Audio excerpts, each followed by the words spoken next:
السلام علیکم ورحمۃ اللہ وبرکاتہ۔ ناظرین، سائل کا سوال ہے کہ میرے والد فوت ہو چکے ہیں، تو کیا ان کی طرف سے میں ایک جانور خرید کر مستقل قربانی کر سکتا ہوں؟ اس بارے میں رہنمائی فرمائیں۔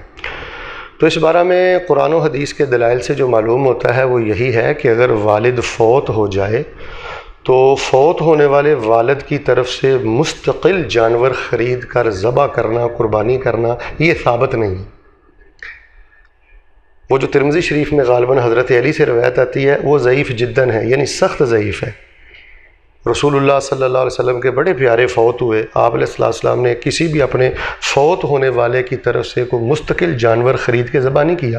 مثلا سیدہ خدیجہ رضی اللہ تعالیٰ عنہ تھی، کتنی ان سے محبت تھی، لیکن ان کی طرف سے کوئی جانور خرید کے آپ قربانی کے موقع پہ ذبح نہیں کرتے تھے۔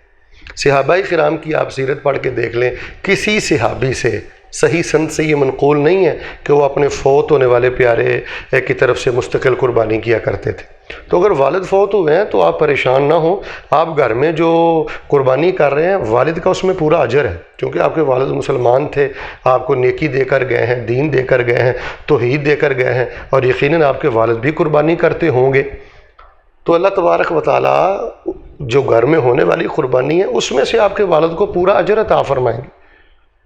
تو واللہ تبارک و تعالی ہمیں جو بات سمجھ آتی ہے وہ یہی ہے کہ میت کی طرف سے مستقل قربانی کرنا، جانور خرید کے الگ سے ذبح کرنا، یہ رسول اللہ صلی اللہ علیہ وسلم کے طریقے سے ثابت نہیں ہے، صحابہ کے طریقے سے ثابت نہیں ہے۔ اللہ تبارک و تعالی مجھے اور آپ کو صحیح دین پر چلنے کی توفیق عطا فرمائے۔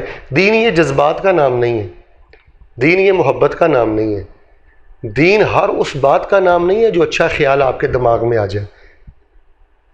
دین یہ کتاب اللہ کا نام ہے، یہ رسول اللہ کی سنت کا نام ہے۔ اللہ تبارک و تعالی ہمیں یہ حقیقت سمجھنے کی توفیق دے، آمین ثم آمین۔